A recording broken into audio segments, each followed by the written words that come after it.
Viewer discretion is advised. Okay. You are listening to Wine and Crime, the podcast where two friends chug wine, chat true crime, and unleash their worst Minnesotan accents. And fix their hangnail. And file down their claws. That they just noticed as they started recording. It's an emergency. It cannot wait. Now I'm I Lucy. can't stop. Hi, I'm Amanda. Okay, I'm putting this down. Hi. Oh my gosh.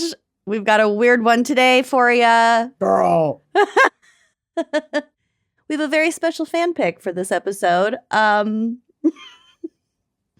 fave. So, I love this. Okay, the email just says, okay, all right, I'll just tell you the episode. The topic of the episode is ham crimes. Yep. Very special fan pick. I will just read, quote from the email. IDK, that sounds gross and weird, but Lizzie is a self-identified ham girl. What up, Lizzie?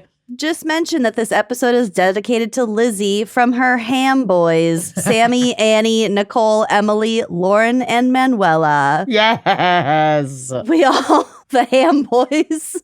We are going to ruin the days of the ham boys today. I have a feeling. I am, at least. We all met Lizzie during our freshman year of college at the College of Charleston in South Carolina. Go Tar Heels, probably. Or is that North Carolina? I don't know. Whatever. Good job. The blue ones. She is genuinely one of the funniest, cutest, and bizarre girls we know, and boy, do we love her for it. Cute. We have watched in awe as she has blossomed into such a beautiful and strong woman. Hello, Lizzie. Let's go. Lizzie never fails to make us laugh or smile, and she truly lights up every room. To know her is to love her. Ham boys forever. I just realized I did not do this on purpose, but I did put on my Hog Girl Summer sweatshirt today. Shoot, I should have worn mine. Oh, I just realized it. That's amazing. Ham boys. Yeah, that is amazing. I also want to mention that Lizzie was in our top 4% of listeners last year. So thank you, Lizzie. We love you too. God bless you, Lizzie. The dedication shows. Yeah. And your ham boys are sure dedicated too. You're in our stats. I love how well your ham boys know you. That's amazing. It's like, I know what Lizzie would want. A ham crimes episode for Wine and Crime. Honestly, I get it. I feel like I'm a bit of a ham girl myself. Huge ham girl. Because I actually have my own pairing. Can I show you before we get to the wine I know pairing? exactly what it is. I know exactly what it is. Because we had them 2 weekends ago. We sure did. Yep. And I've been eating them ever since. Let's My go. pairing today is a Melinda Classic. Tiny ham sandwich on a Hawaiian bun. One savory Hawaiian bun or sweet, dealer's choice. Some thinly sliced honey ham. One thin folded slice of honey ham. Well, no, there's One a few. little slice of cheese. Oh, that's my preferred Well, it's ratio. a quarter of a slice of cheese. My mom likes to have like a block of Swiss and like slice it herself. Mm-hmm. And then like a half of a piece of romaine. Yep. Mayo on both sides. Little bit of mustard.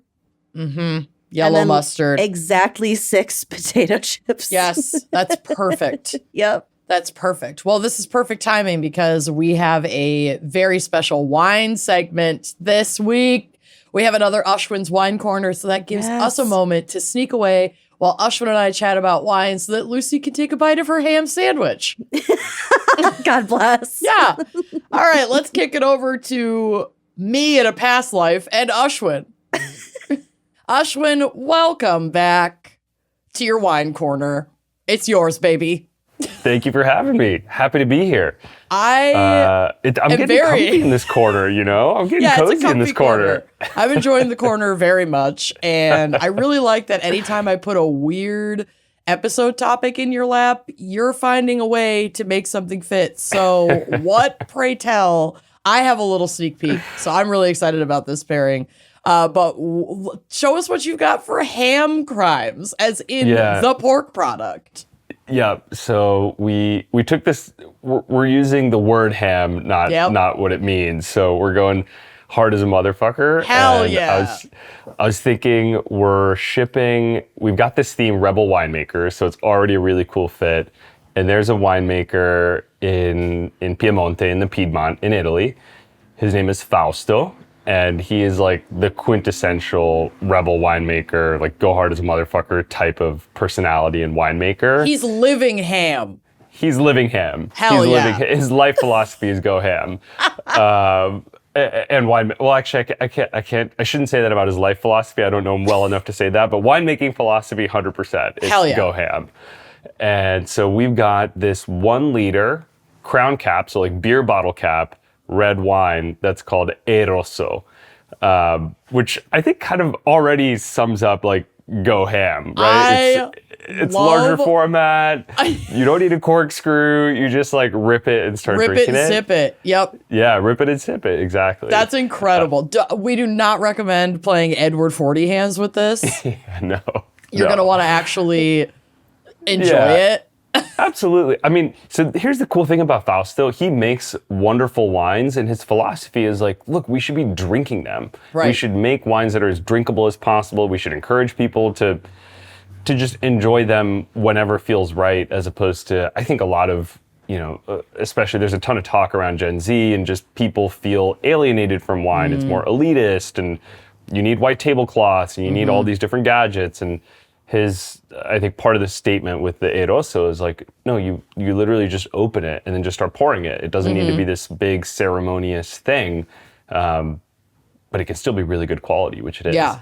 And so this is, Poderi Cellario's 100% natural winemaking philosophy. So they don't add any yeast. It's all done in cement tanks, very low sulfur. And they're using, this grape is Barbera, which is the most, if I'm not mistaken, it's the most widely planted red grape in Piemonte, even though it's not by any means the most famous, right? Because Nebbiolo is the one. Yeah, it is interesting though, because like a Barbera is a grape that most wine people are quite familiar with. Yeah. Yeah.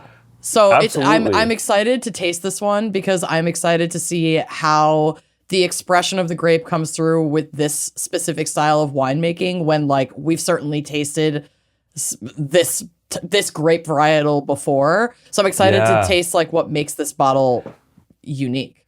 I can't wait to hear what you think. This is true of a lot of the wines in the wine club, where I feel like they can be polarizing because we try to find, kind of like the offbeat wines in whatever way, whether it's the variety, whether it's the place, whether it's the style.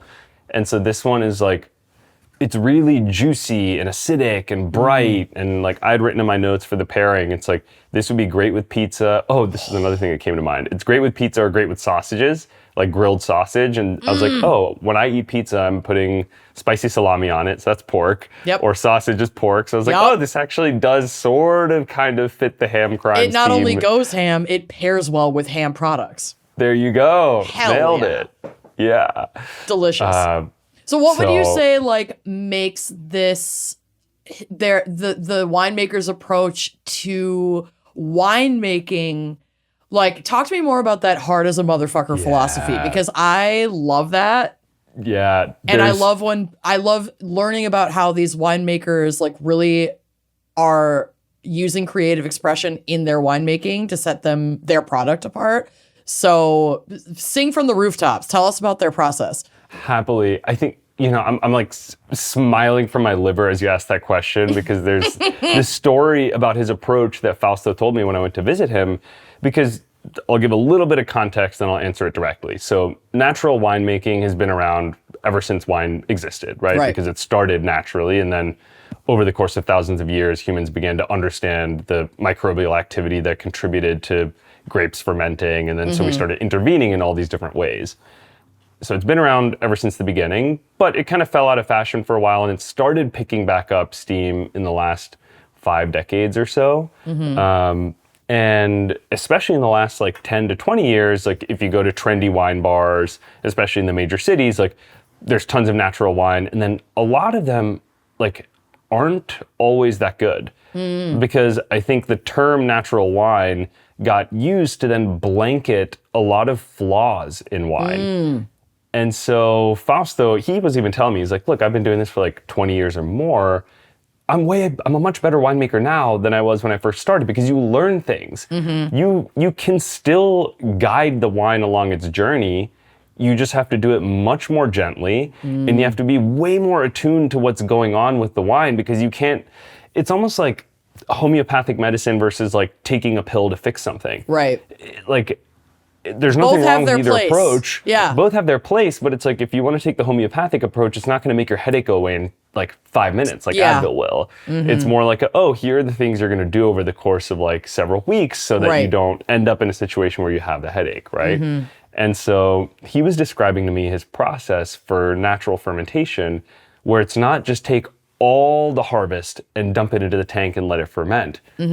Let's harvest like a day or two early, a few crates of the grapes. So we'll go out into the fields, we'll cut a few crates, we'll bring all those grapes back into the cellar.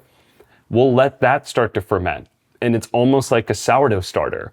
Like that has a really vigorous, healthy fermentation that's already started. They didn't add any yeast. It's just they can like monitor it much more closely.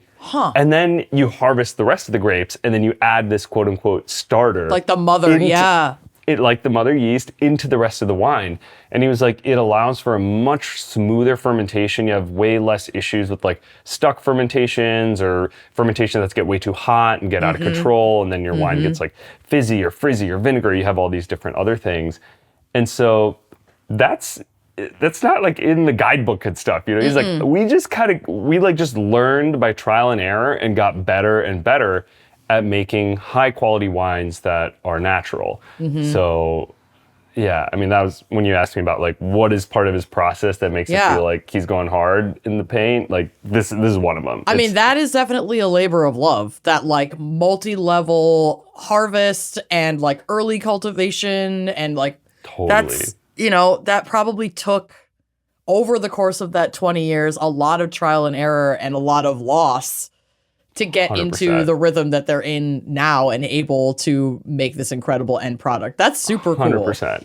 And I think one of the misconceptions with natural wine is that, it's really easy to make. Like, you don't do anything. You just like, it's the opposite, right? Because you have so few options for how you can intervene and when and where, you're actually doing a lot more work, right? So for like a simple example is, if you're certified organic, you can't use any synthetics in the sprays that like keep the pests away in the vineyards. So what does that mean? That means if it rains, you're usually using like copper-based sprays or some natural element that doesn't stick if there's water. It's washed off. And so if you're practicing organic, that means every time it rains, you're you doing got to get more your ass mitigation. back in the fields. Like every single time. And so they're like, I remember there was one season where they're like, some of my friends in the Tuscan Hills, they were just like, we just kind of gave up because it was just raining every day for like 30 minutes. Like these weird, like I grew up in the South near Atlanta, where we have these like summer storms. It's like every day it'll rain for like for 20 minutes at least. But if you're a winemaker, that screws you. Right, You're like, shit, well, all the work, I just spent 4 hours like kind of re-protecting all of my vines and grapes, and now it all just washed off. Well, and that brings up such a good point too, that like natural winemaking by definition would not be a cookie cutter process depending on what region your vineyard is in.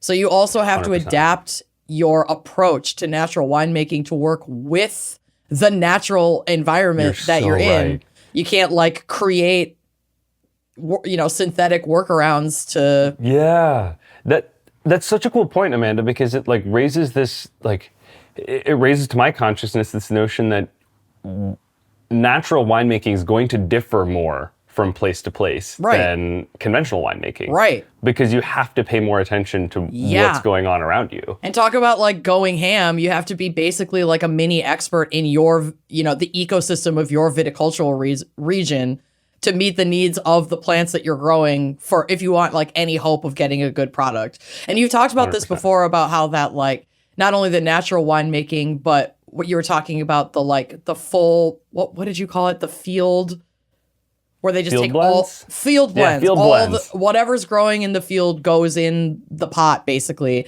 And how Yep. much riskier those options are because you have so little control. If you really are committed to the natural approach and working with your environment, you have so little control, like harvest to harvest, season to season.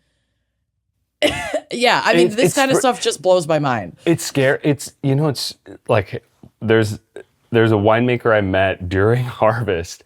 He's not a smoker, and he was just like ripping cigarettes. Oh yeah, gotta do what you And gotta do.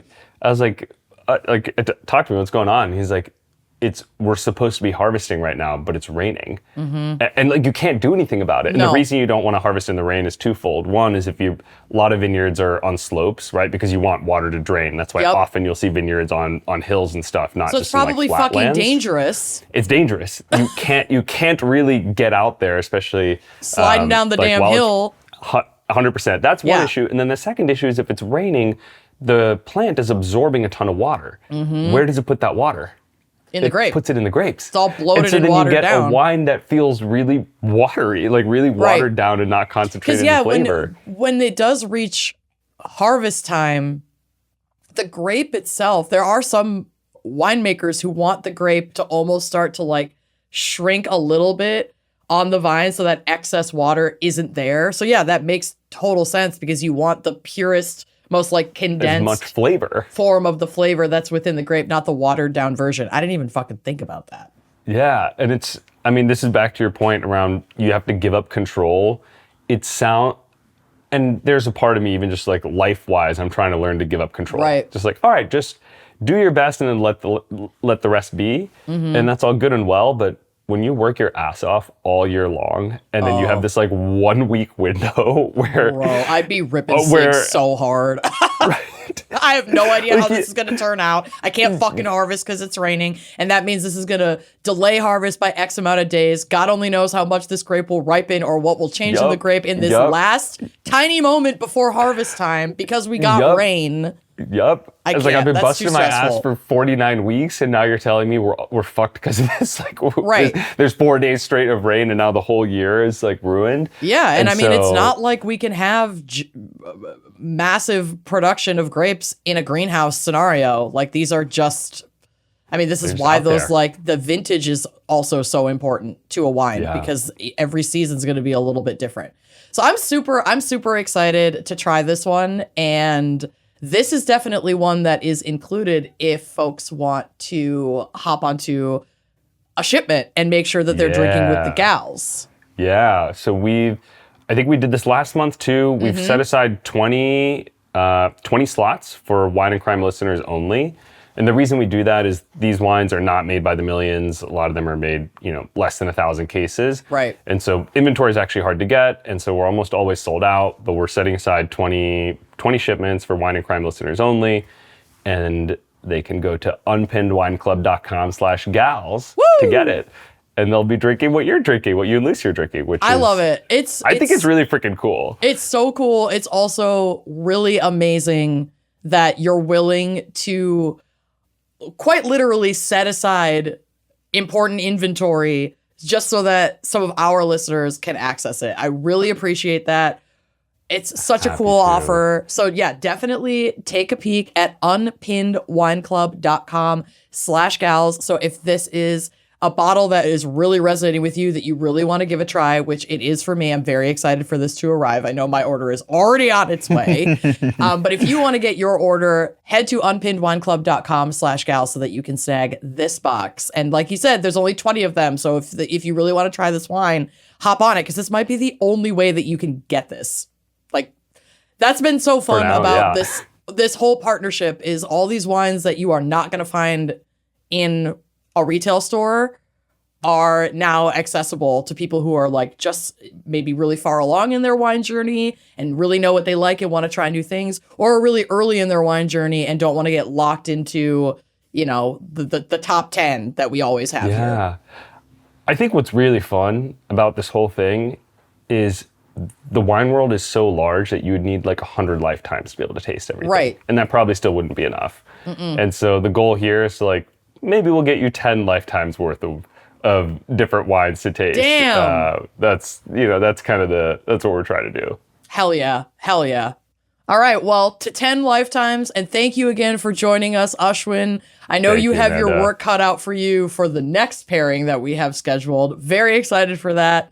It's gonna But be so fun. in the meantime, follow Ashwin on all of the socials. Unpinned is very active on Instagram. There's a lot of really cool educational points there, and also access to like the classes that you offer if you want to get a little bit deeper into your wine knowledge. Obviously, there's access to joining the wine club if you want to just start rocking these boxes and getting on their subscriber list.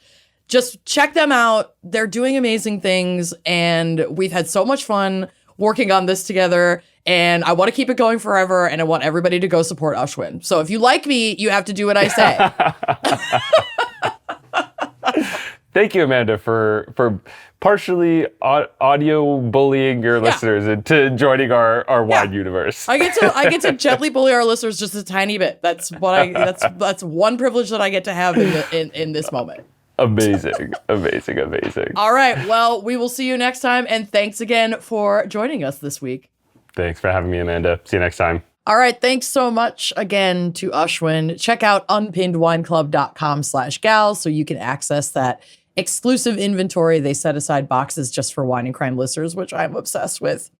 And let's take a quick break to hear a word from our sponsors. Unless, of course, you are a member of Uncorked, and then you're getting all this ad-free, plus so much more. So come join us. Chime is changing the way people bank. They offer the most rewarding fee-free banking. This is fee-free banking built for you. They're not like traditional old banks that charge you overdraft and monthly fees. They have thousands of fee-free ATMs. Why pay to get your own money? This is built for you, not the 1%. Tell us more about Chime. Chime isn't like other girls, No. honestly. They treat you as an equal.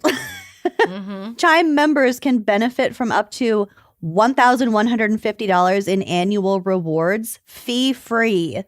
It's your money. Just it's yours. Direct deposit unlocks the most rewarding way to bank at Chime.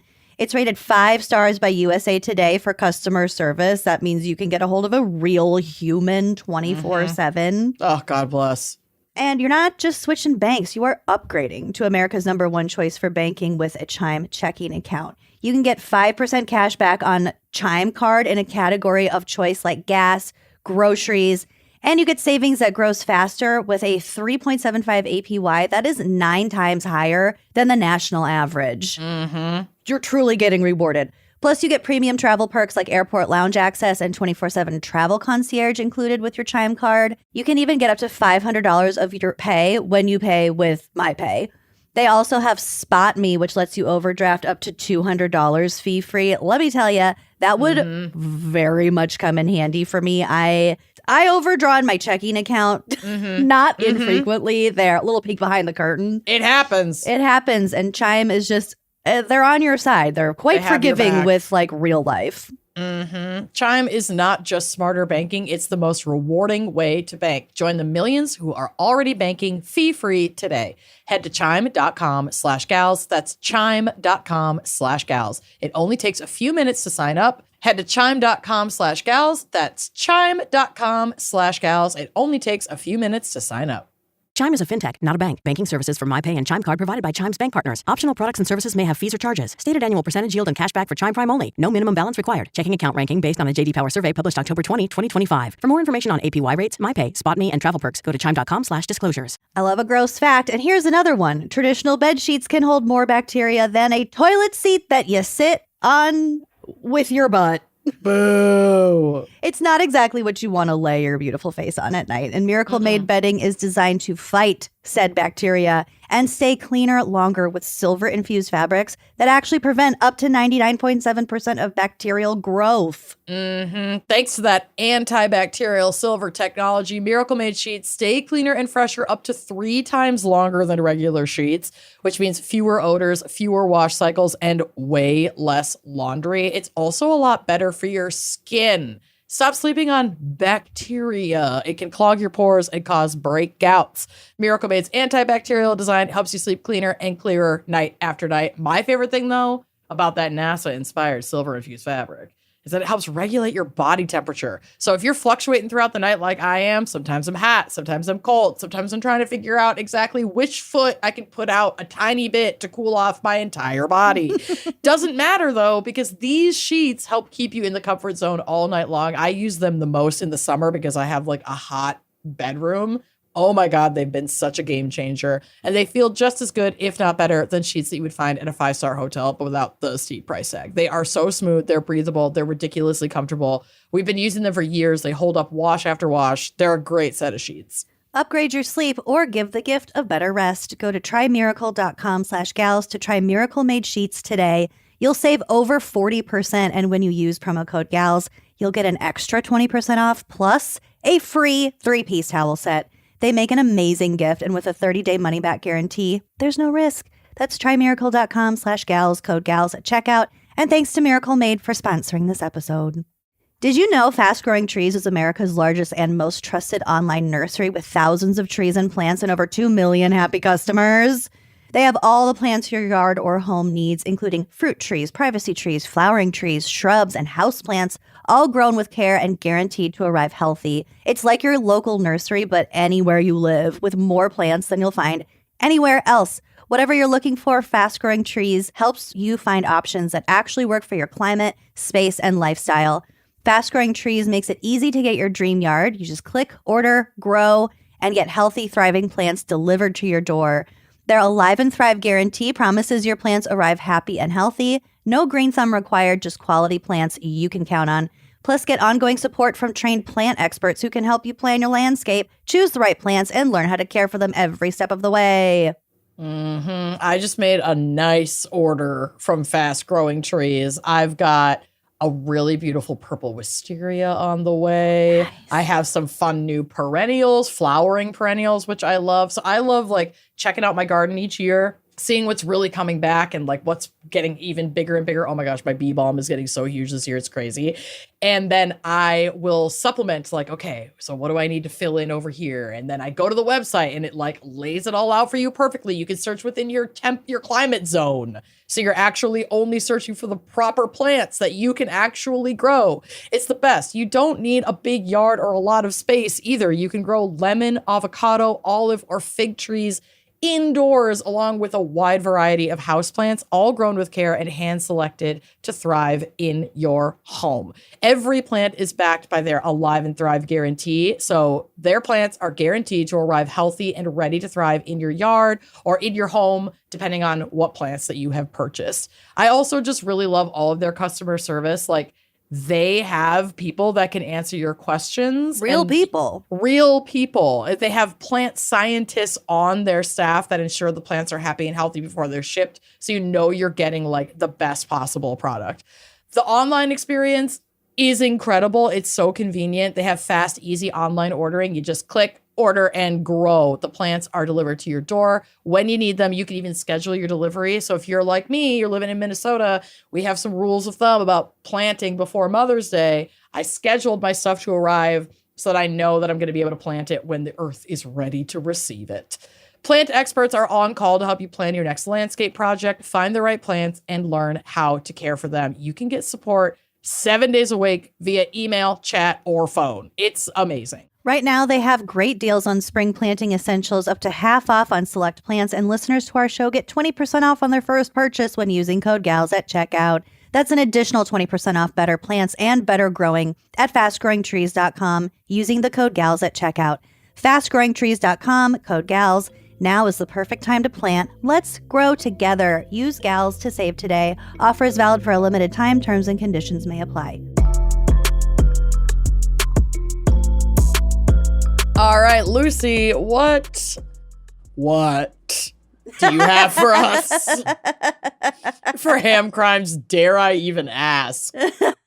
There's no psychology. Okay. Aside from the fact that I will be flexing my cognitive dissonance hard today, I'm not going to be talking about pigs and processing and things like that. I'm talking about ham as the product. We'll get to the processing. Cool. A very specific process. No. Well, ham is a type of processed meat. It is pork from a leg cut that has been preserved by either wet curing, which would be brining, or dry curing, which would be salting. So all ham is from the leg? Well, we'll get to it Okay.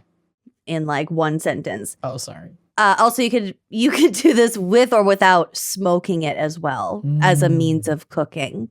These techniques are what set different types of ham apart from each other. And to answer your question just now, not all ham originates from the leg. For instance, deli ham might contain pork leg and other parts since it's mechanically processed. So it's just a lot of different pieces together. Oh. And picnic ham comes from the shoulder and not the leg. Okay. Just for example. Shoulder sounds tasty. Mhm. I'd rock a ham shoulder. Mm-hmm. The word ham derives from the Old English ham, meaning the hollow or the bend of the knee. And it's from a Germanic base where it meant crooked. Oh, okay. Like a Yeah, little it's bent the back, leg. Back of the leg, yep. A little ham hock. It began to refer to the cut of pork derived from the hind leg of a pig around the 15th century. Tracks. I liked that etymology. Yeah, that's cute. I like that. One of the most important prerequisites for the development of civilization was the preservation and storage of foodstuffs. Yeah, especially meat. That was huge. Yep. Drying, smoking, and curing were some of the earliest methods discovered by the ancients. The advent of curing enabled cities, people, and cultures to flourish. Wow. Big deal. Big deal. Mm-hmm. China takes credit for curing the first pork leg. Obviously, there were very differing dates for this, but the most impressive one I just went with, which was 4900 BCE. Okay. Roughly. All right. Before Christ even. Before Christ even. Could have also been the Gauls, which were the Iron Age, like Celtic people in what is now Europe. Also, I say these things could have happened at the exact same time. Sure. Like, it's people all over the world were discovering different means of preservation and how to make their food last, especially as we began exploring outside of our little hamlets and communities. Hamlets, if you will. Yum. See what I did there? A surprisingly workable recipe for ham with figs has survived from the 2nd century, when it commanded attention on ancient banquet tables. Yum. I do love like a salty sweet moment. Oh, yeah. Yeah, ham and Fig. figs. That'd be so good. Enthusiasm for ham. Enthusiasm. Ham-thusiasm. Okay, Nope. we got Well, there. All right, kind of. I like ham enthusiasm. I think that works. Ham-thusiasm spread throughout ancient Europe with the Romans, particularly in places with climates suited for curing meat, meaning it's not so cold that the ham freezes, Sure. making it unable to cure, or too warm, causing it to spoil. So the result is a distinct area around the world in very specific, what would that be, latitudes, that are renowned for their particular hams. So Italian prosciutto, Spanish Serrano, American country ham from Kentucky and Virginia are all located in what is described as the world's ham belt. I was just going to say it's got to be a ham belt. It better be a ham belt. It's a ham belt. Yes. Absolutely a ham belt. It goes all the way. There's a region in China too that has a really popular type of ham. It goes Got a all ham the way. belt. I love it. So this is a geographic area bound by latitude and historically producing the world's most revered hams. Okay. The Gauls produced precursors to the contemporary world's renowned Bayonne, Black Forest ham, and Westphalian hams. Black Forest ham. So those Gauls really passed their ham traditions down to the modern era. Uh-huh. We're kind of still hamming with the OGs. Yeah, the original Gauls. Hey, if it ain't broke, Yeah, don't ham it. eat the ham. Yeah. Christopher Columbus carried 8 pigs on board with him when he left for Spain for an unsuccessful search for the new, quote-unquote, New World. Boo. But explorer colonizer Hernando de Soto's 13 pigs became the breeding stock for the United States pork industry when he landed on the coast of Florida in either 1539 or 1525. Didn't see which the actual date it was. Maybe both. But it started with 13 pigs, and within just a few years, his passel of hogs grew to 700. Oh, he'd gone to the hogs. Florida's gone to the hogs. But yeah, those were the first pigs in North America. Ugh. All right. By the 17th century, most colonial farmers raised pigs. The long shelf life of salt pork and bacon made both staples in early American kitchens. Also, the expression high on the hog seems to have developed from the literal position of the cut of ham on the upper half of the pig as opposed to the lower half, which would be like the belly and the shanks. Sure. So it's higher On the hog. physical hog. Mm-hmm. Wow. And this phrase came to connote a luxurious lifestyle of dining on only the best cuts of meat. Mm-hmm. Will the lifeboats be seated Will the according hog to be class? served according to height? How high on the hog will we be getting at tonight's banquet? Will the lifeboats be seated according to class? Klaus. God. So, I almost... have a hog. I'm all she has. I have a piglet. I'm all she hogs. I'm all she hogs. Poor thing. Almost every country in the world produces hams. So some of the better known hams of the world include prosciutto, Westphalian, Parma, Smithfield, Virginia, Kentucky, country, canned, Bayonne, York, Mans, Prague, Asturias, Toulouse, Dijon, Black Forest, Bohemian, Serrano, Presunto, Bradenham, Estremadura, Prascasunks, and Zinca. Wow. That's a lot of hams.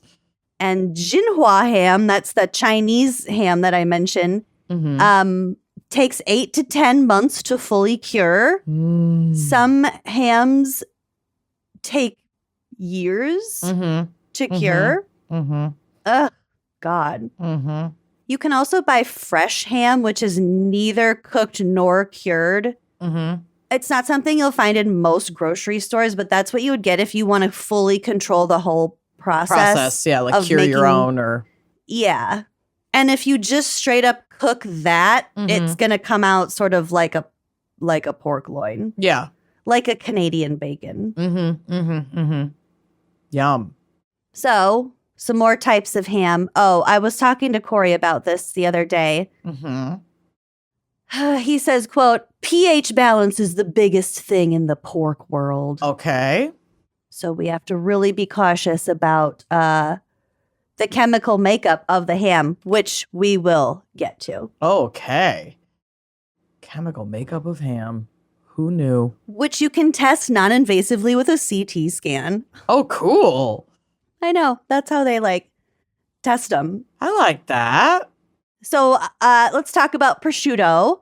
This is an Italian dry-cured ham renowned for its rich flavor and tender texture. It's first salted and then air-dried for an extended period, usually between 9 and 18 months. Yeah, it's so fucking good. I fucking love prosciutto. It's fucking good. So good. One that's often compared to prosciutto is a Serrano ham. This is a dry-cured Spanish ham. It's buttery, melty. It's fucking beautiful. Pancetta is a cured pork belly, which is seasoned, rolled, butcher-tied, roasted, rested, and sliced. Yup.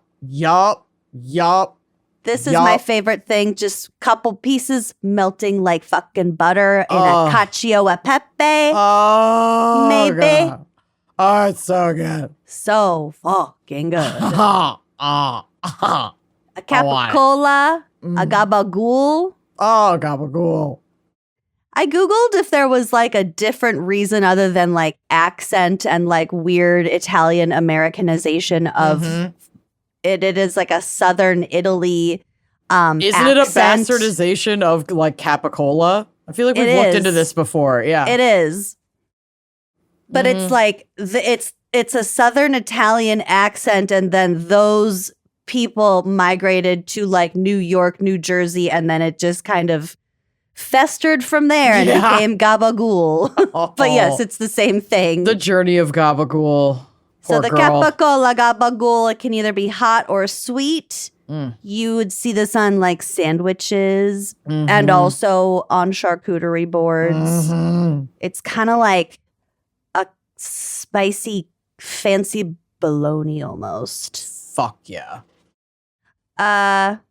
Maybe not bologna. Whatever. Well, Every once in a while, a bologna slaps. And I will not be corrected on that. No, there's nothing to correct. There's nothing to correct. It's just a truth.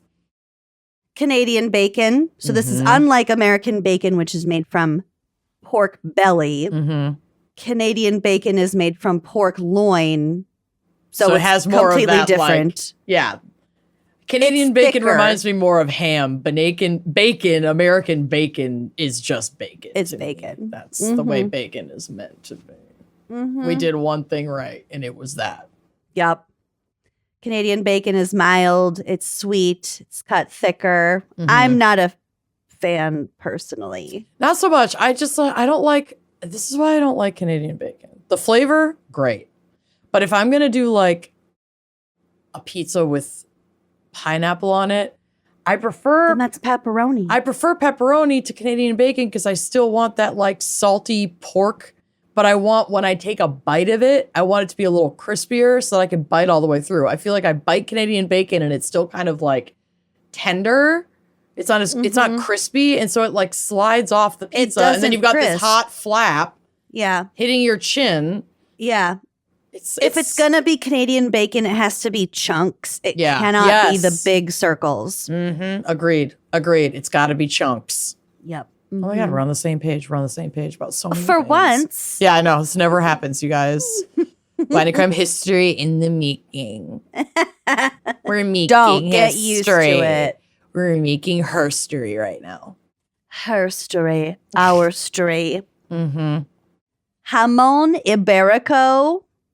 That sounds good. This is very, very good. So this is made from a specific breed of free-range Iberian pigs. And they feed pretty much exclusively on acorns from the maple forests. Okay. So or oak forests, I guess it would be. They have a specific flavor profile from their diet, I would think. Yes. Oh. Yep. So that has a high fat content. They're beautiful marbling, and Corey says it's basically the Wagyu of pork. Hell yeah. Now we're cooking with pork. And this is the one that I mentioned can take up to 4 years to cure. Damn. That's the good stuff. Okay.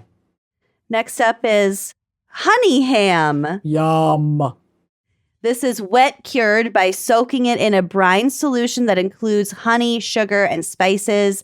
And in order for it to be an official honey ham, honey must make up at least half of the sweetening ingredients in the curing mix. Oh, okay. I like that. There's a standard. Also, when you cook it, it gives it a nice caramelizing on the outside. Yeah, I love like a honey baked ham, bitch. That crispy, sweet outer flesh. Oh. And the wet curing, I think, in general, makes these more suitable for like a sandwich. You know, keeps that tenderness, slow cook. Yeah, doesn't dry out the meat. It doesn't dry it out, exactly. Black Forest ham. So this comes from the Black Forest in Germany. This is like champagne. They have the protected geographic indication. So it can only be called Black Forest ham in the EU if it comes from that region of Germany. But the United States doesn't honor the same one specifically for Black Forest. It does with a different one, which we'll get to. but I think that's kind of funny. Like what we choose to honor the region of and what we just don't. Yeah. Okay. And then we have gammon. Gammon, Gammon. This is a British English wet cured ham. Okay.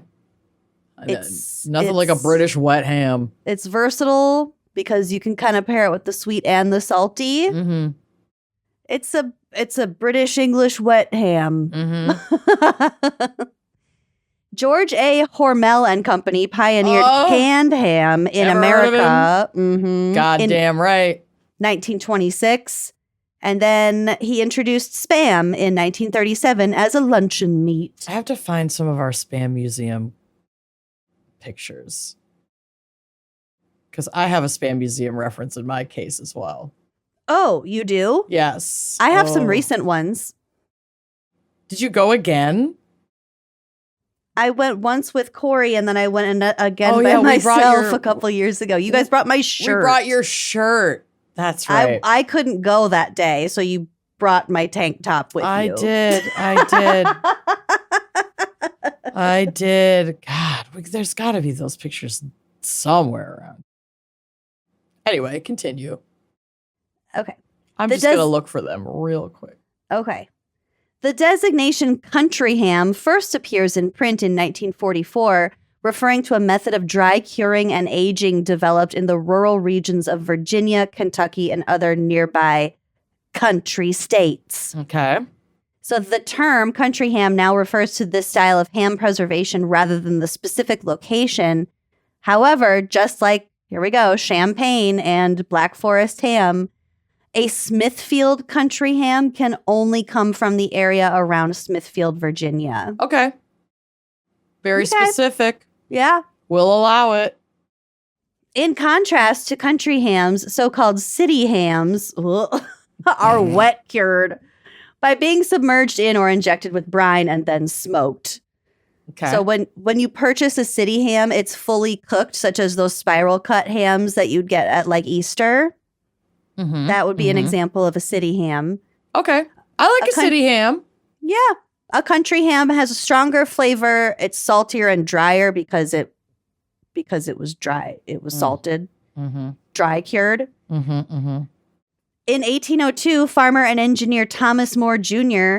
patented the refrigerator in Brookville, Maryland, laying the groundwork for brine-cured city hams to surpass the shelf-stable country ham in the years to come. Oh, okay. The country hams were so popular because they could travel really easily. Right. And I think the city hams were called as such because everyone lived close together. You could get a city ham home without having to preserve it. Yeah. You didn't have a long trek. Exactly. You just take it home, prepare it, and eat it. I have some fun ham facts for you. Okay, lay them on me.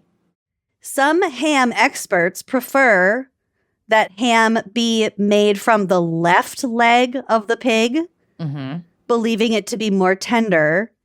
And this idea is because they claim that pigs scratch themselves with their right leg.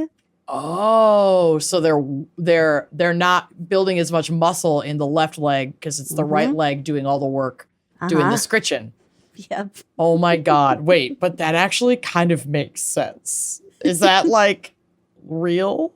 I mean, It's just a theory.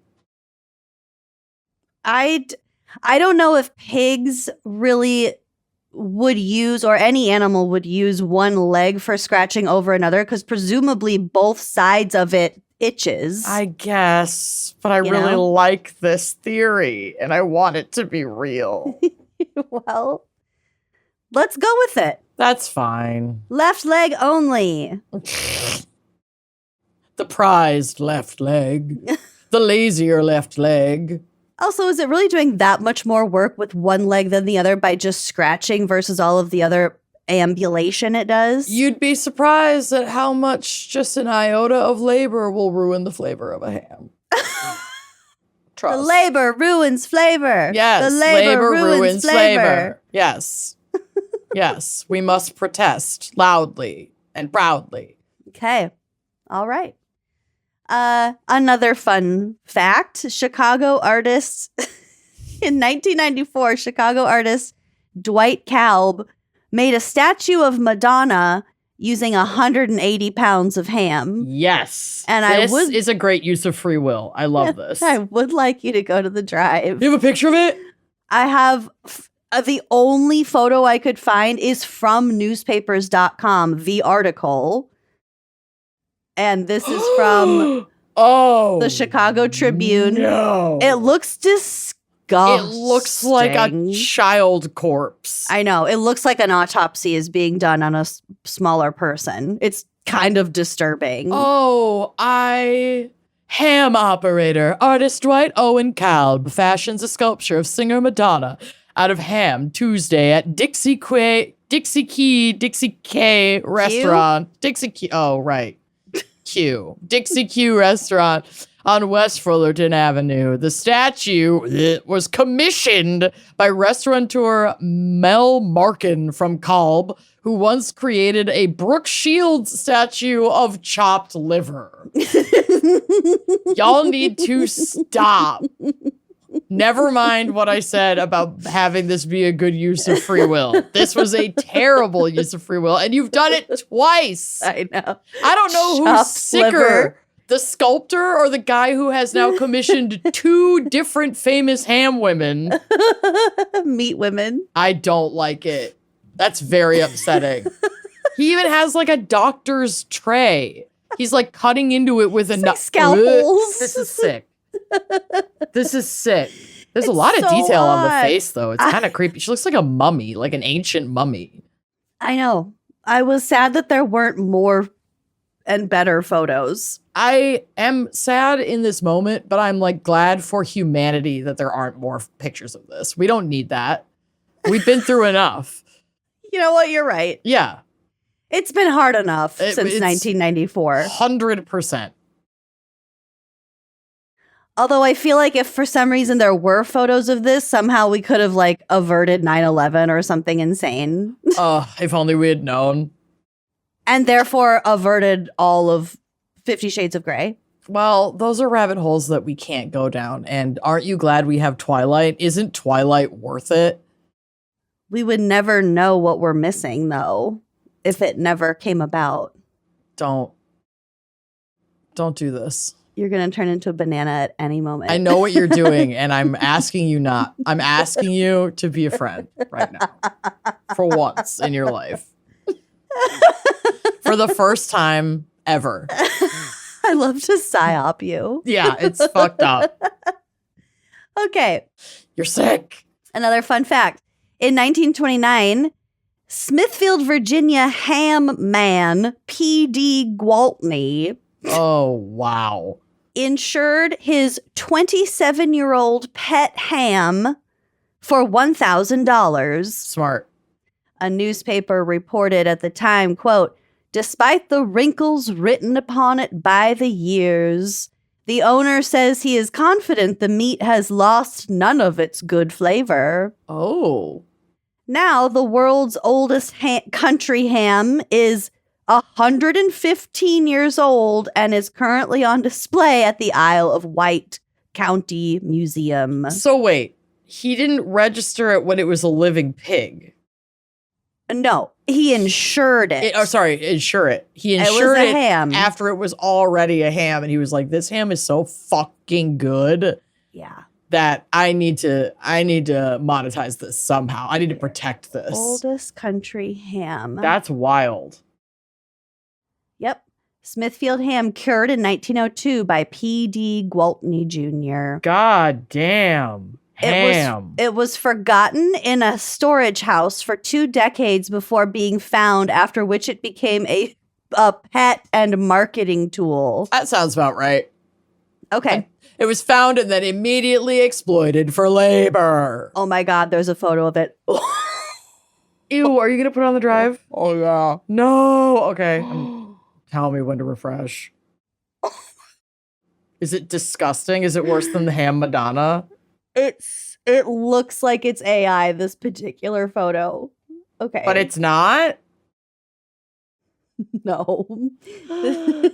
Okay, refresh. Oh my God. It's just an old-timey man, the old-timiest man you could possibly imagine, holding a huge ham leg. Wrinkled. It's- It's like black and crusty. It's like a mummified ham. And he still eats it? No, he wouldn't eat it. That's a joke. I don't know. Oh my God, it is on. People On do display, eat these on like display. many years cured if it was preserved properly. Oh my God. Oh, wait, who sent this to me? The ham cam. Oh, I did. I've shown you this. This is that. This is the ham cam. It's the same ham. Okay, so yeah, they're not eating it now. They're just They're you not can keep eating an eye it. on it and see if It's in the still museum. preserved, so you can see how long it. Yeah. Okay. No, I remember Oh. this now. I'm putting the link. Okay, the Yeah, ham link cam. will be ham cam. Yeah, it's like Ham the lore on this ham is like crazy because it was preserved like so perfectly that it's not like Yeah. rotting, and that's It's why not, there's a ham yeah. cam on it. It was just see cured how long so she lasts. well in Yeah. 1902. So I bet when he was still snacking on it in 1902, because I'm sure he was still eating a little bit of the other parts of it before they acquired, because people will eat it for like It if was it's properly it was preserved. lost. Yeah, Well, whoever. no they one were- has eaten it. Ugh, No one has eaten it. well, someone would eat it. Someone could eat it. It's like the perpetual stew of ham. Kind of. Here, let's see if. Hold on, I have more information. Okay, in 1902, one of his cured hams was overlooked, and for 20 years, the ham hung from a rafter in one of his packing houses. By the time it was discovered, it was considered pretty darn old ham. So it was just a joke, and it was kept in an iron safe, which was opened daily for guests to view. Yes. The ham was Yes. featured in Ripley's Believe It or Not in 1929, 1932, and 2003. Boring news years, I guess. Oh my God, he took it to expos to show off how good his curing process is. They traveled together. I mean, I would. Getting it insured now makes so much more sense to me. It's Yeah. like they're basically insuring the process that has proven itself to be insanely. I knew that sounded familiar, but I didn't have time to look it up more. Okay. Yeah, we don't remember half of what we say. So it's like Scientifically- discovering a new every time. Scientifically speaking, it should be edible, but no one knows for sure. See? Oh I remember reading my- about that. That Also you on can still eat display, it. at the same museum, the world's oldest peanut. Oh, Which was picked in 1890 by that dude's dad. so it's Who like was a peanut oldest ham grower. and old peanut farmer. Peanut. Yeah. Wow. I'll put the peanut on here too. Two amazing Peanut. preserved food products out of the same family tree. What a blessing. Well, it's like they're farmers and marketing Mm-hmm. guys. Genius. Like really good marketing. Mm-hmm. We're talking about it today. We're Yep. talking about a peanut from 1890 for Ferkster. A peanut farmer was in the White House. Peanut farmer. So, as we've touched on a bit, ham is big on holidays. Mm-hmm. Have you ever wondered why? I mean, no. I just assumed. We always had it for Easter. Mhm. Sometimes we had it for Christmas, but usually for Christmas, I feel like we would do some other kind of roast. Mhm. But yeah. Yeah. Or like Holiday sometimes ham. people want it for Thanksgiving. Yeah. So many food historians believe that our holiday ham tradition is linked with those cold weather months, thanks to our medieval ancestors. Okay. During pre-refrigeration times, pork could easily be carried and stored without refrigeration for long periods of time. Sure. So for this reason, it became a popular gift while relatives were traveling to visit loved ones. It's shelf stable, basically. Yep. So Mhm. you deal with the potatoes and the Mhm. salad and that, and I'll bring the ham. traveling to your home, will bring the ham. Mm-hmm. Mm-hmm. Additionally, many cultures have associated pigs with abundance and good fortune, which is why pigs became a common gift on special occasions like births and weddings. Oh, cute. Yeah. Yeah, I like that. Although ham is commonly served in conjunction with several Christian holidays like Christmas and Easter, the tradition of eating ham during wintertime it dates back to way further than Jesus. Okay. Germanic pagans commonly served wild boar during Yuletide, which was their wintertime festival. Mm-hmm. Similarly, Norse pagans sacrificed and feasted on wild boar during winter solstice celebrations to honor Freyr, which was the god of fertility and a bountiful harvest. So over time, and as we know, Christianity emerged and sort of took over these traditions so as to be more easily accepted. So Christianity becomes the more dominant religion in Northern Europe, but pork as a tradition during those colder months continued to be passed down through the generations. And here we are. I love it. It makes sense. That makes perfect sense. So a lot of people have hang-ups with the nitrates and the nitrites in pork Sure. and ham. So I wanted to talk about that a little bit. Okay. So ham remains one of the most consumed pork products in the world. The average American eats 193 sandwiches a year, with ham being by far the most popular choice of Damn. I'm surprised, actually. I kind of thought that turkey would take that, but good on you, ham. Get her. Yeah. The curing process for dry cured ham begins by rubbing the fresh ham with salt and sometimes sugar, spices, and nitrates. Okay. So Italian prosciutto and Spanish serrano hams, for example, are made with a pure salt cure. And therefore, there are no added nitrates or nitrites. So pure salt is sodium chloride, or the NaCl. That's your pure table salt. Yep. Nitrates and nitrites are a little bit different from that. And they are used both for flavor and also for preservative. Okay. You can also find some American hams that are nitrate free, but so like I said, nitrates add that cured flavor, and also they ensure the pink color, and they can help you execute this cured ham the way you want it in a shorter amount of time than just pure salts. Oh. And that can also provide some antimicrobial benefits as well. So it would keep bugs away better. Yeah, that's cool. That said, nitrates aren't a modern addition to the curing process. They have been added to hams in the form of saltpeter for hundreds of years. So saltpeter, it's just another type of salt that's impure. You can find it in gunpowder. Okay. But it's like a dirty salt. Okay. But they've been using that in curing and ham processing, and also in the form of other types of impure salts since the beginning. Okay. It hasn't always just been 100% sodium chloride salt. It's been lots of different iterations. kinds. Yeah. Okay. That makes sense. Meat naturally contains a small amount of nitrates, and that is what makes it the color pink. Oh, okay. And the longer a ham is aged, the fewer added nitrates are necessary. So like I said, those Italian ones that use the pure salt, they take a lot longer because they're not using nitrates. But they really do lose a lot of that pink over time as the nitrates probably deteriorate, and then they're not adding more. Yeah, the color can be a lot different. Many American hams are cured with brown or white sugar in addition to the salt.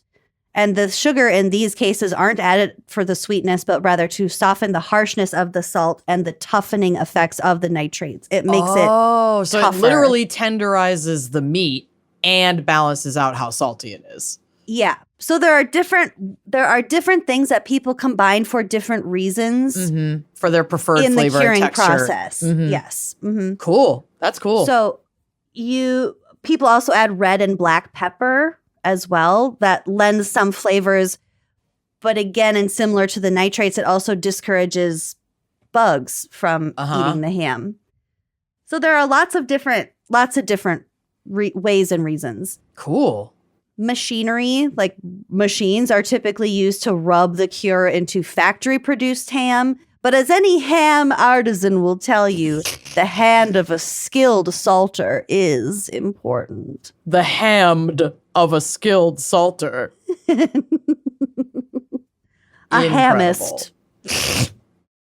Nitrates and nitrites are made of the same elements, but they're structured differently. So nitrate is NO3 and nitrite is NO2. I will totally remember that.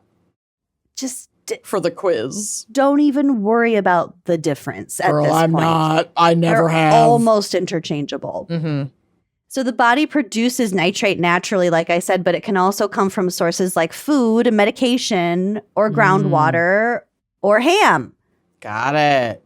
So some cured meats add the nitrates, like I said, to keep them fresh for longer. These include bacon, bologna, canned meat, corned beef, deli ham, or deli meat, ham, hot dogs, pepperoni, salami, and sausages. Okay.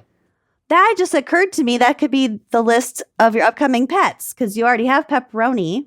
Yeah, and beans. Wouldn't corned beef be so cute? That would be CB.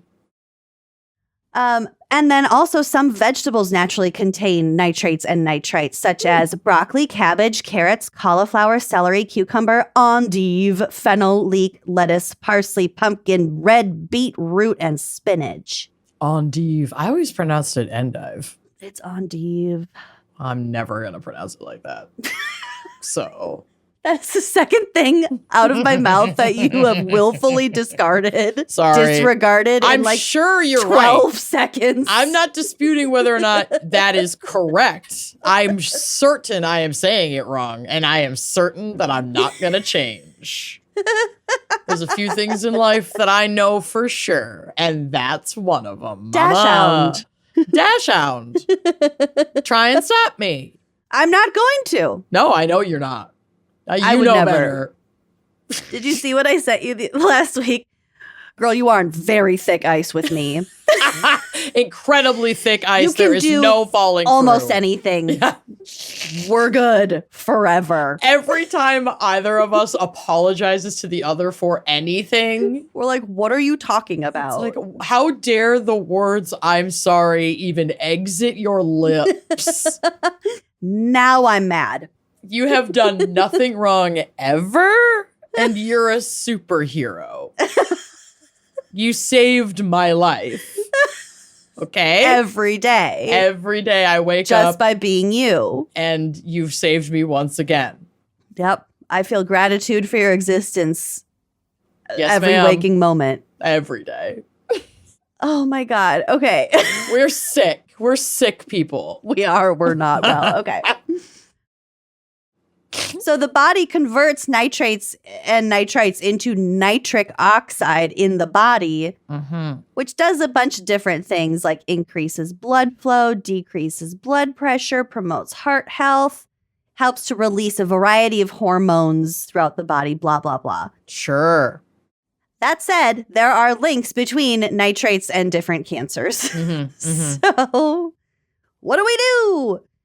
You have to balance out the nitrates with antioxidants. So long story short, don't overdo it on the processed meats, number one. And alongside those meats, Yep. eat a nice big colorful salad. Balance it out. Slap a half a piece of romaine on that Start sandwich. chugging pomegranate juice. Yes. Drink a glass of red wine with your ham. Have a healthy and diversified diet, and you'll probably be fine. Yeah. But this is not quite the only thing you need to worry about when it comes to cured meats. So, as we've talked about, sodium nitrite on its own is a yellowish white odorless powder. Okay. So it's used not only in curing meats, but also as a preservative in fish. It's used in car maintenance and metal finishing. Oh, okay. So it's really easy to find and inexpensive and can be very deadly if it's ingested, which unfortunately is more often intentional than accidental. Oh, like people will use this as a method to harm another individual intentionally? Or themselves. Oh. It's been linked to a growing trend in suicides. Oh, no. Oh, no. So high levels of sodium nitrate can lower the ability of your red blood cells to move oxygen. This can affect your ability to breathe, which can cause you to collapse. And then, go figure, very high levels can kill you. And it sucks because they don't really know what a high level is. Right. It's different for everybody. People metabolize it a little differently and tolerances are a little different. Depending on how you get it, Corey told me about this and he told me what to Google to find it online. Oh my God. And it's just it's used for very legitimate purposes, such as curing meats. You can find this you can find this shit all over the place for different purposes. Listen, half of what's in the grocery store can kill you if used incorrectly. That's not uncommon. No. But that's just that's scary. I don't like.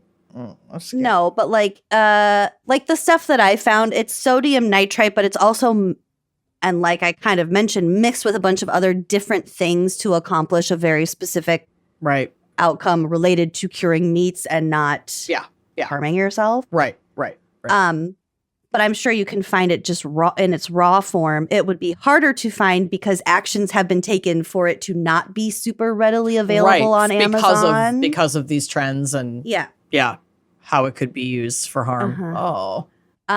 It can also harm you if you inhale it or if it's soaked up through your skin. It's really, it's kind of nasty stuff if you don't. It can irritate your eyes, your skin, your nose, your throat, all that stuff. Yeah, you have to be really. You'd want to use proper PPE when handling it if you're curing. Yeah. So it's not just a safe random product to have in your house. It's not like straight up salt. Right. It's not the same thing. It's a chemical compound that you should treat very carefully. So this is from a neuroscience news article from 2022. In the United States, the National Poison Data System recorded 47 cases of sodium nitrite poisoning between 2015 and 2020. Most of these occurred in 2019 and 2020. This article is about people going on different forums for tips on how to cure their own. Kill themselves. Not even for meat. I just defaulted to meat curing again. No. They're self-harm forums. And and you can buy kits and they'll send you a kit. Here's all you need. No, I don't like that. No, it's disturbing. So that's what this article is about. Sodium nitrite poisoning was virtually unheard of until very recently, said Eric McGillis, a Calgary-based medical toxologist at Alberta's Poison and Drug Information Service. However, the cases are increasing exponentially over the last several years. The trend appears to be driven by online forums detailing how to dose sodium nitrite for suicide. Amazon became a key marketplace for the substance, leading to lawsuits from bereaved families.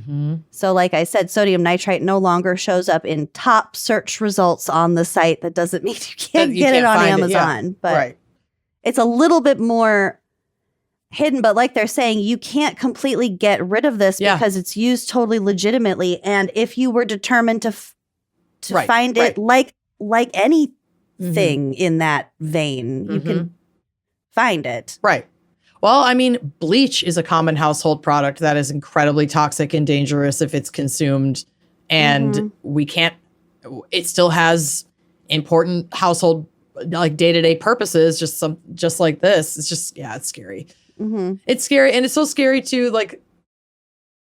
the idea of a kit that like kind of just gives you the list of like these very searchable, clickable, easy to purchase. Because like so much of that is our unwell brains pushing intrusive thoughts that like the risk goes up exponentially if you can rapidly respond to those intrusive thoughts and not be forced into, well, not forced, but and not be in a situation where it's like, I don't have the means to do this right now. So now I have to sleep on it and like think about it. Mm-hmm. And if you're already in that vulnerable position and seeking this kind of thing out in the first place, to have someone be like, yeah, I can overnight it to you. Yeah, it just removes a barrier that is so crucial to people's survival and time to get them access to the, wraparound care and support they need to move through their suicidal ideation. But fuck, I hate that kind of shit. I know. Yeah. Sodium nitrite poisoning can be difficult to identify, and deaths can appear natural without further investigation or evidence suggesting suicide. Ooh, that's tough too. And I mean, not even like through the scope of suicide, but through the scope of like hard to detect poisonings for harming other people. Oh no. And then something else that this article is it's based in Canada, so it was referencing a lot of Canadian laws, and I think this was one of them. But they said like the national poisoning, like poison control, they are not mandated to report what the poison was to like a the government agency. Okay. So we don't, at least in Canada at this time, they were saying they don't have solid statistics on how common it is to either accidental poisonings, intentional poisonings of yourself or somebody else. Right. They don't have the data yet. It's just hard to tell. And like I said earlier, that lethality of the dose can be all over the place. It's very unpredictable. But we do know that it can kill people at very small amounts. So, and that's, I guess, what the most important takeaway is. Damn. Yeah. Wow. So be careful when you're curing your meats. It'll dry up your blood. That is scary. The gummy hit at a very inopportune moment. I'm sorry. That's okay. I timed this up myself. That's not your fault. I've made my bed, and I'm going to cut to an ad break so I can lie in it for 1 second. Yep. Because I timed my ham sandwich perfectly. Yep. Then we'll come back, and you can eat ham while I tell you some gnarly shit. Watch me eat and savor the sandwich right through your gross ass segment. You probably will, and that's fine. Yeah, that's I'm fine good at things like that. And also, it's not the consumption that we have to worry about. So eat all the ham you want for avoiding this specific thing. Perfect. I can't wait. Let's Okay. take a break so you can get a grip. BRB. Getting glasses can be such an annoying task. If you find like your eye doctor with the good selection or like the cool spot that has all the fun frames, and then you go and it's like, oh, they're $9 billion. I can't afford any of them. With your insurance. Yeah, I guess I'll wear these like sad military fatigue, like standard frames because they're the only ones that I can afford. They disappear on your face. No, those days are over because Warby Parker has completely changed the spectacle game. Okay. If you are looking for some fun frames or even just your classics, maybe you just need a nice pair of prescription sunglasses. Warby Parker is your girl. We are obsessed with her. Their virtual try-on has changed the game. You can try them on your phone, digitally. It's magic. You just point your phone at your face and you can see tons of different frames on your face in real time. I got the pair of glasses I'm wearing right now. I have not gotten more compliments on a pair of glasses in decades. Because I just, stepped out a little bit. I found a really fun pair of glasses and then they look really good on me because I was confident with the virtual try-on. And if you don't want that, they also have some brick and mortar stores if you just want to do it in person. Either way, they have options for you. And when it comes to quality for the price, Warby Parker is really, it's the best. It's unbeatable. So like Amanda said, you don't have to choose between flimsy, outdated styles or spending your entire paycheck. Their prescription glasses start at $95. So you get this awesome quality and stylish frames at a completely affordable price. And if you don't need glasses, you can also get contacts. You can get sunglasses, prescription sunglasses. They also offer online eye exams at Warby Parker. Right now, buy one prescription pair and get 20% off any additional prescription pairs at warbyparker.com/gals. That's 20% off additional prescription pairs when you go to warbyparker.com/gals. I've started going to Pilates, which means I wear a sports bra exactly twice a week. And when I tell you, when I first started doing this, I like plan out, okay, immediately when I'm done with that Pilates class, I'm going home and ripping off the sports bra because I hate the way they just smash down my boobs. They're always too tight. I just did not have one that felt good, that fit well until I tried the Honey Love sports bra. Oh my God. It's their cross flex activity bra. It is unlike any other bra that I have.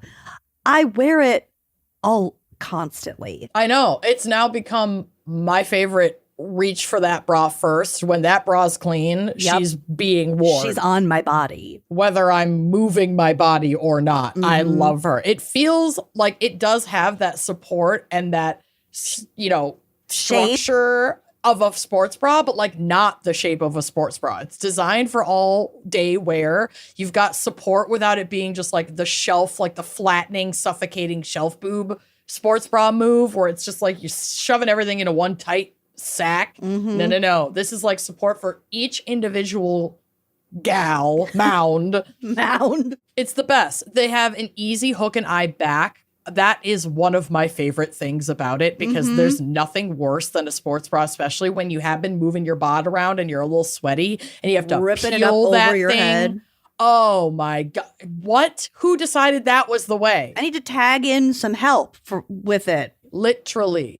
It's also like all of our other favorite bras from Honey Love, completely wireless. It uses cloud fuse bonding, so it's got no poking, digging, or pressure points. It gives real shape and separation instead of that uniboob. And if you find yourself reaching for a sports bra on a daily basis, because a lot of us do, they're very comfortable. They give good support. They have good coverage, but you want something that's way more comfortable and designed for all day wear. The Crossflex Activity Bra is the one. She's what you've been looking for. Treat yourself to the most advanced bras and shapewear on the market. Use our exclusive link to save 20% off Honeylove at honeylove.com/gals. That's honeylove.com/gals. After you check out, they'll ask where you heard about him. Please support our show and tell them we sent you. Experience the new standard in comfort and support with Honeylove.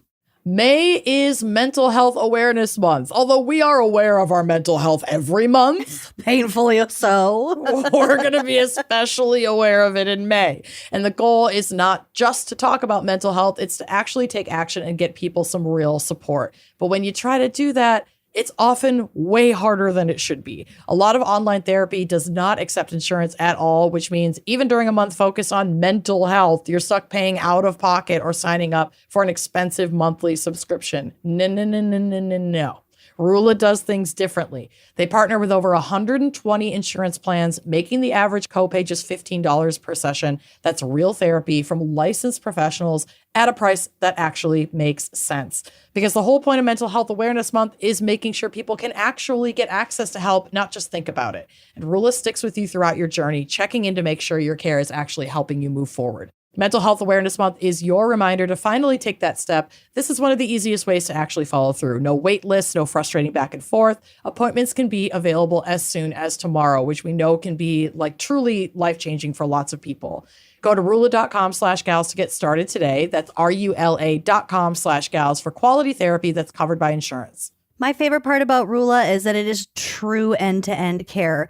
They are committed to supporting you and staying with you every step of the way on your mental health journey. So from finding the right therapist at the beginning to helping you schedule appointments, monitoring your progress, even like help with medication management, they really have so many tools to make you feel supported in your goal of getting better mental health, which everyone needs. Mm-hmm. So this Mental Health Awareness Month, don't just think about your mental health, actually take the step to take care of it. Visit rula.com/gals to get started. That's RULA.com/gals. You deserve mental health care that works with you, not against your budget. Okay, my case. We don't have to go too far, but we have to go in the time machine to 2006. A medical mystery began to unfold in the small town of Austin, Minnesota, home of the iconic Spam Museum, a town that takes its ham products fucking seriously. From the New York Times, quote, Austin's biggest employer, speaking of the New York Times, can I tell you, well, you know, because you were on like 2 of the chats that I asked. Yep. I found this awesome New York Times article that I don't have a subscription. I'm poor as shit. So I could only read a little bit of it from this article from 2006. And so I started like spamming all my group chats, being like, do any of you have a New York Times subscription? So you could gift me an article, or you could just like send me the copy and paste copy from in it. I'm citing my sources. I just need to be able to read the whole article. And my father-in-law saved me. So shout out to Tom Hoban. This episode was kind of sponsored by you in more ways than one. Tom saves the day. So from this specific Hero Tom New York Times article, Austin's biggest employer is Hormel Foods, and the population of Austin, Minnesota is about 23,000 people. It's like 40 minutes from Rochester. So Austin has its own medical center, but they do a lot with Mayo Clinic, which is in Rochester. So the industry is very much like pork and farming in that surrounding the city, outside of the city, and then kind of within city limits. And it's like everyone who lives there works at Mayo. Yep, it's like meat. It's like meat processing, the Spam Museum, and a hospital. And then if you're willing to commute, Mayo Clinic. So Austin's biggest employer is Hormel Foods, the maker of Spam, bacon, and other processed meats. And it says in here, Austin even has a Spam Museum, obviously. Quality Pork Processors, QPP, which backs onto the Hormel property, kills and butchers 19,000 hogs a day. Okay. And sends most of them to Hormel. So there's this processing plant. There's Hormel, which is like one of the biggest pork product companies in the country. Mm-hmm. And this is their biggest like processing. It's a separate company, but it's like basically they touch butts so that the fresh meat can just come in and be processed. Yep. They've docked. The complex, emitting clouds of steam and a distinctive scent, is easy to find from just about anywhere in town. Oh, God. Quality Pork is the second biggest employer with 1,300 employees. Most work 8-hour shifts along a conveyor belt, a disassembly line, basically carving up a specific part of each carcass. Pay for these line jobs, when this was written in 2006, I don't know what it is now. I would imagine it's probably $15 an hour because Minnesota state law requires a $15 minimum wage now. But at the time, pay for these line jobs starts at about $11 to $12 an hour. The work is grueling, but the plant is exceptionally clean and the benefits are good, said Richard Morgan, president of the union local. Many of the workers are Hispanic immigrants. But in 2006, employees started experiencing strange medical symptoms. For Susan Cruz, a veteran employee at QPP, the nightmare began in November of 2006. It didn't start with a fever or a cough, but with intense Charlie horse cramps in her left calf that refused to go away. Left the better leg. calf. The better calf. That refused to go away.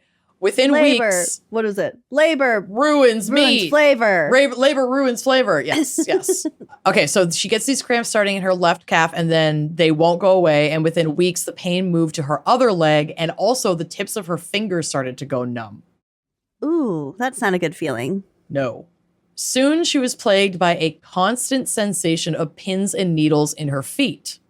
Her decline was shockingly rapid. Within just 4 months, a healthy woman in her mid-30s went from working full-time to requiring consistent use of a wheelchair, unable to stand for long periods.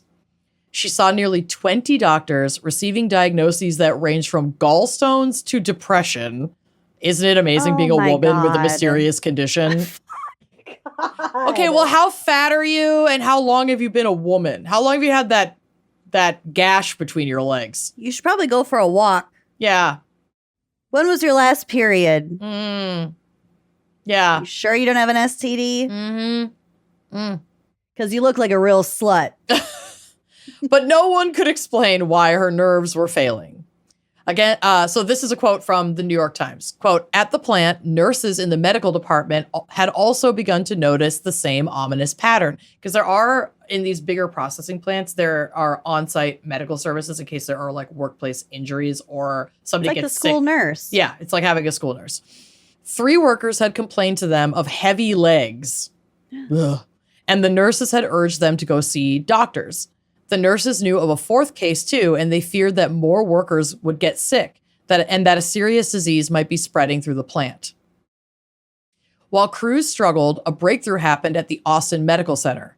A Spanish language interpreter noticed a disturbing trend. She was translating the exact same list of complaints, aching legs, numbness, tingling in the face and limbs, and extreme fatigue from multiple workers, all of whom shared a single employer, Quality Pork Processors. So this is from MinPost. Quote, one of our Spanish interpreters stopped me in the hallway and asked, what's a neuropathy? Recalled Dr. Richard Schindler. And so we talked about it for a little bit, and I asked her why she was interested. She said that she had interpreted for several different patients who all had similar symptoms but were being seen by different doctors in the clinic. Next, Dr. Schindler quickly tracked down the nurse practitioners involved with the cases that the interpreter, Carol Hidalgo, had helped with, and asked for all of the caregivers' help. And he was able to identify several other suspect cases of nerve damage. Quote, we started sifting through names and charts, and by noon, we had 6 different cases for sure in the hospital at that time. Ooh. By the week's end, the number was 11. All from QPP, all with these nerve damage symptoms. Neurologist Dr. Daniel LaChance, God bless him, and epidemiologist Dr. I don't like any kind of doctor with the last name LaChance. LaChance. What are my chances of survival? Doctor. And epidemiologist Dr. Ruth Linfield began tracking, Dr. Ruth Linfield began tracking these cases. By late 2007, they identified a cluster of 12 workers, all of whom worked at, quote, the head table, the appropriately named section of the plant where pig brains were harvested for export to markets abroad where sale and consumption of animal brains had different regulations. No. Which seems to be common in the United States because we have different laws here around the sale of these animal products, and we'll kind of get to it. So as I'm reading this, I'm like, oh shit, maybe it's a prion disease. Yes. Yeah. It's not. And pigs don't really carry those. That's more from, carry those that can transfer to humans anyway. That's more from beef. Like you're at higher risk for prion diseases with like And undercooked and deer. processed beef, deer. Yeah. Uh-huh. But not so much pigs for whatever reason. Because I looked into that. I was like, is this... So basically, they're discovering like a new disease. Like they hadn't seen this before. They don't know what's causing it. Ooh. But we rule out pretty quickly that it's not a prion disease. And because of the way our food is produced and distributed, an outbreak involving any kind of illness at a food processing plant draws super aggressive responses from state health department officials. And then if it needs to get to that point, like federal, organizations, because the last thing they want is like a killer outbreak of foodborne illness when we have this massive distribution system. Yeah. So imagine that something hit a pork process, like a pork provision company like Hormel that's sending pork products to millions of homes across America. They're slaughtering All around the world. 19,000 pigs a day. Yeah, you Yeah. don't just stop the process and Right. recall So they're like, everything. That's some fuck. contagion shit. People are getting sick. We have to figure out what the fuck is going on. The department began immediately interviewing both affected and non-affected workers to identify potential exposures. They reviewed clinical data and obtained diagnostic samples. The investigators discovered that the source of the illness was not a virus or a bacteria. And the Minnesota Department of Health released a statement saying, quote, all of the information we have to date indicates that the general public is not at increased risk for developing this type of illness. This is from Dr. Sanmanan, the state health commissioner at the time. Also, there is no evidence that the food supply has been affected. So all of that's great news, but what they discovered to be the source of this illness is so fucking gross. Oh my God. Okay. I can't wait. So I don't know, and I tried to Google this specifically. I know how long this method is being used, but I don't know the history of associated illness with this method leading up to this big outbreak in 2006. And 2006, this outbreak seems to be like the discovery of this illness. So maybe it just somehow wasn't really happening before, and then maybe it was like a different thing with the pork. I don't know exactly why suddenly there were like all these cases at this plant when they'd been doing this process for about 8 years. So Okay. it is a newer harvesting technique for the brains, for getting the brain product, known as, quote, blowing brains, which had been used at QPP for about 8 years, if that. Yeah, about 8 years. It started in some some articles I saw said that they had been doing it since as early as 1998. And this was like 2005, 2006 is when people started to get sick. So maybe they just didn't notice cases of it, or people weren't reacting to it as much before. And then long-term exposure created this. Maybe it just needed to take time to like build up for some of these people.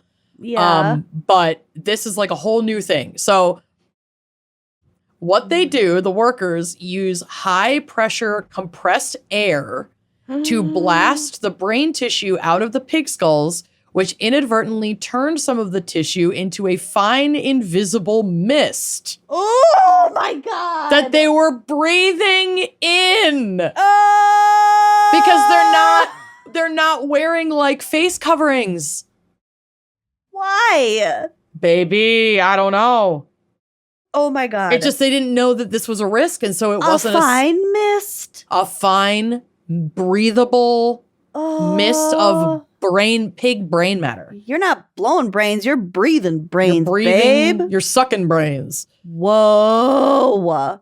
Yup. You're sucking brain. Interestingly enough, I think this exact process is why the brain meat was being sent abroad, because USDA regulations, I looked this up, prohibit sale of brains from animals where specific stunning or pressure methods are used, as they create higher risks of contamination. So that might be something before, like how they're killed, how they're slaughtered has an impact on that. Like if you use the bolt gun and the bolt gun goes into the brain, it wouldn't fucks want to up the whole brain. Yeah, because it can introduce bacteria, and they're using like the same one Yes. over and over again. So you couldn't. Smart. But other countries don't have the same regulations. So I don't know if maybe this extraction process would be covered under that USDA. You can't eat that here, but other folks can eat it elsewhere. Okay. But I just thought that was interesting. It's like, oh, it specifically says like compression methods. Yeah. Compressed air. But anyway. Oh, God. So another quote from MinnPost. Quote, MDH, Minnesota Department of Health, spokesman Doug Schultz said the unnamed precautionary measures, because they're referring to basically some of the questions that were asked were like, okay, so what are the precautionary methods that they were taking to protect like what PPE are they wearing basically while they're blowing brains. He said included having workers harvesting skull meat use a face shield, a clear plastic version of a welder's mask. I think this is new. This was added prior. Yeah. So all of this stuff happens. They realize it's from the brain mist. They're like, okay, we're gonna have them wear a face shield. Prior to this, workers had either worn eye goggles or no particular protection, noted Schultz. MDH also asked that workers wear rubberized arm sleeves that extend up to armpit height. Previously, the workers were wearing gloves and a short-sleeved lab coat, so there was some potential exposure between the two. Ooh. So yeah, before what they were wearing is like gloves, maybe long sleeves, a lab coat, and some goggles, maybe.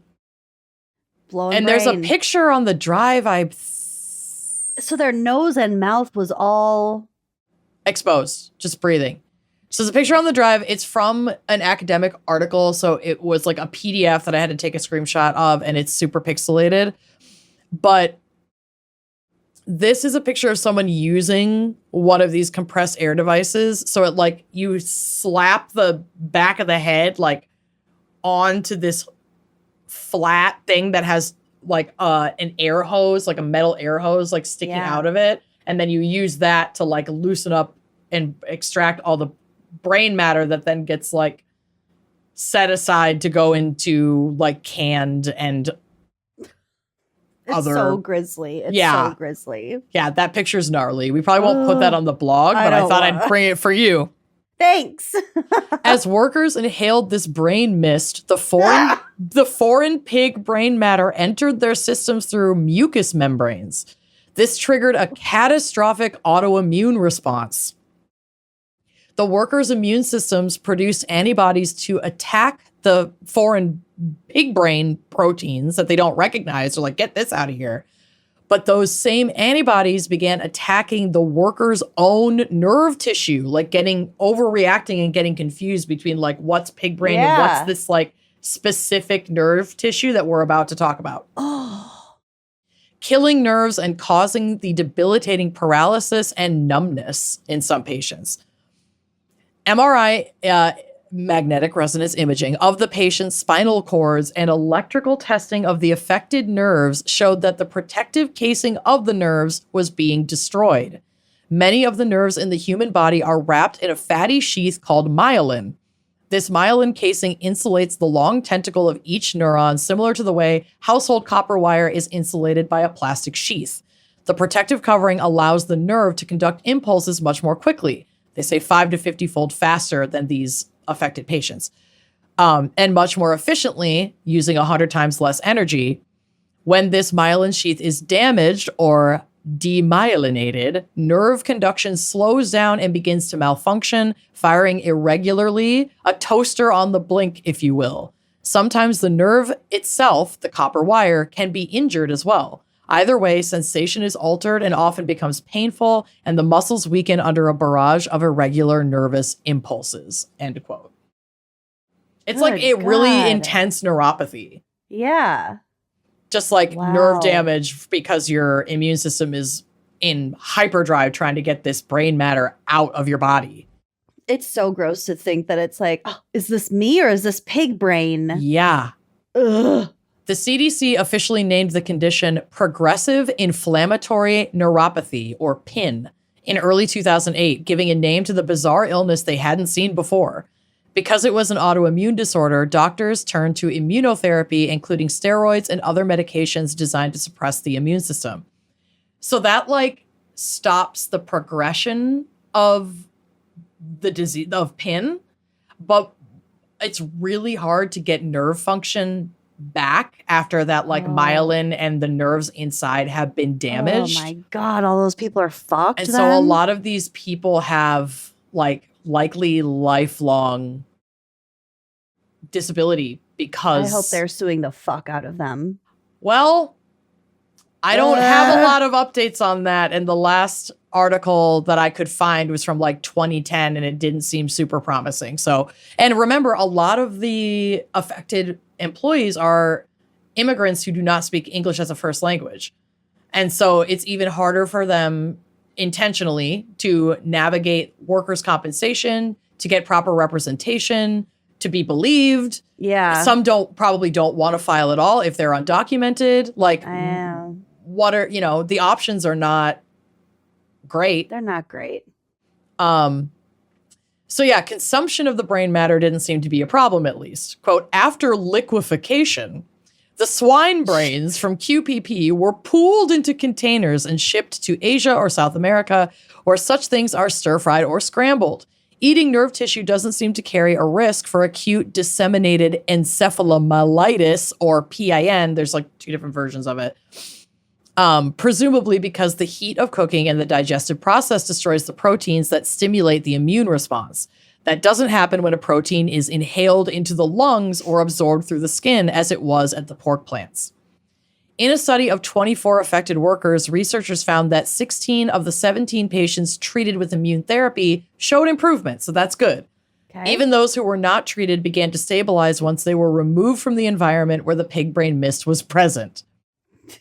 The blowing brains technique was immediately discontinued at QPP and 2 other plants in Indiana and Nebraska where similar cases had appeared. While the outbreak was contained and no new cases have been reported since the process stopped, the long-term effects remain. For many of the 24 identified victims, the road to recovery has been incomplete. While most have stabilized, none have recovered completely, and many continue to live with chronic pain and lingering neurological symptoms. Susan Cruz, for instance, the woman from the beginning of this case, found some relief through treatment but remained unable to return to work.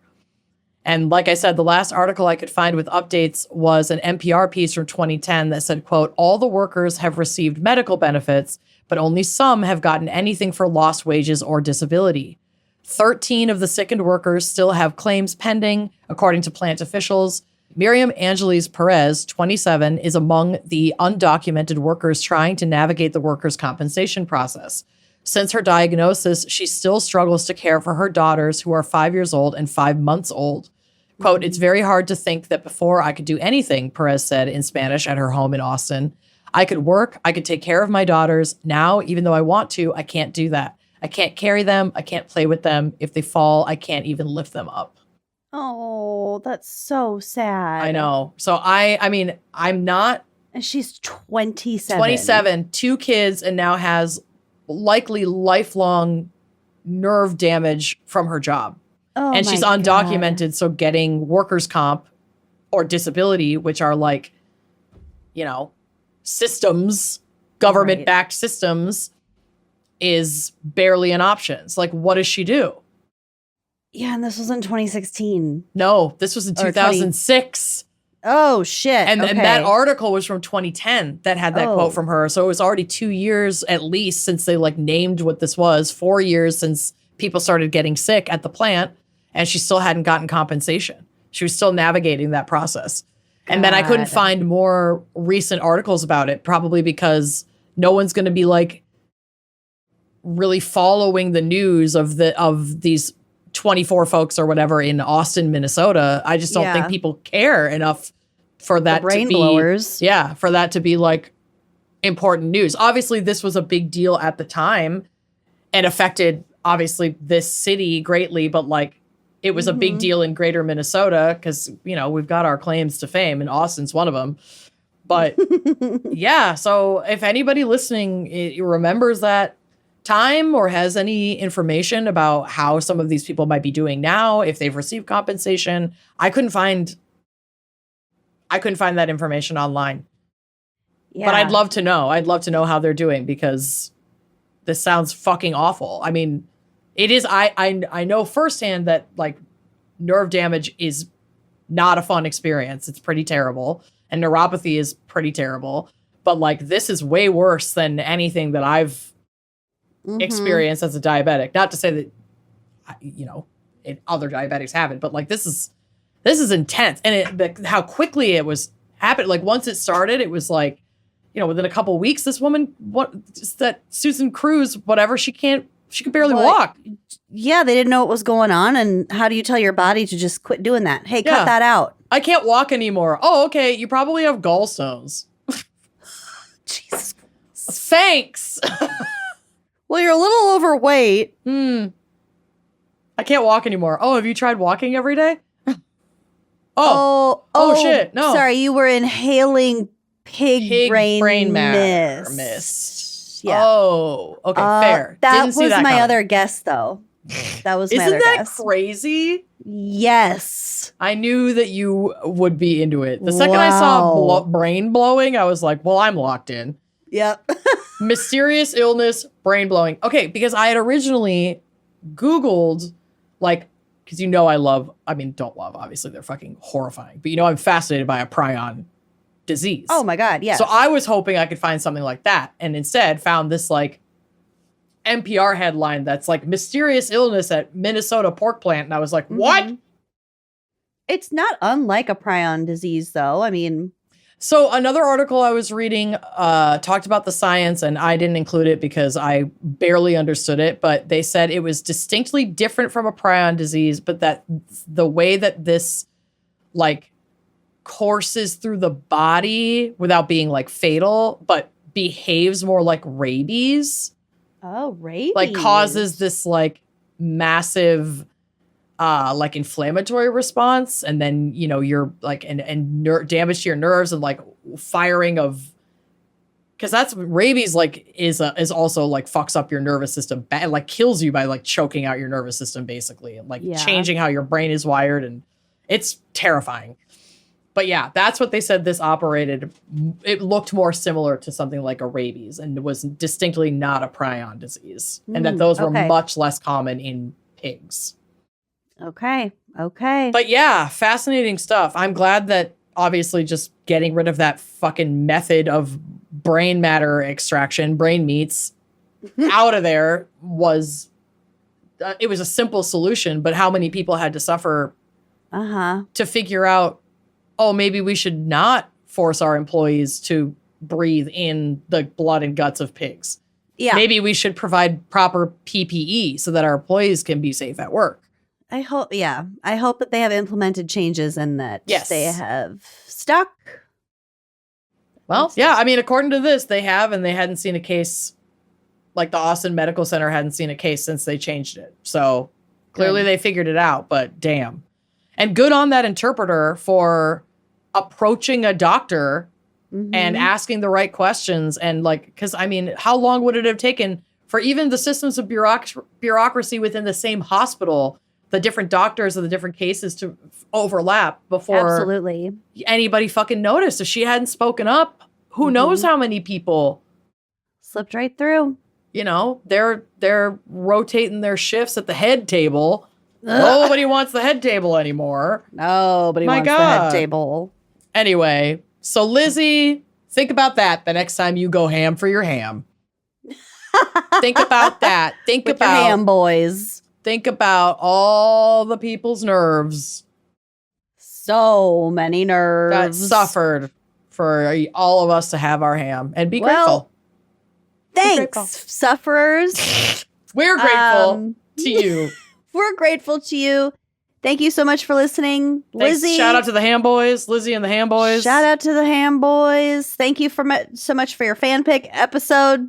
Come join us on Uncorked, where you can also get a fan pick episode. You sure can. And a bunch of other shit. Come on down. I just put out our reading list for the book club for the rest of the year. So we go ham on Uncorked. We go fucking ham. Pretty ham.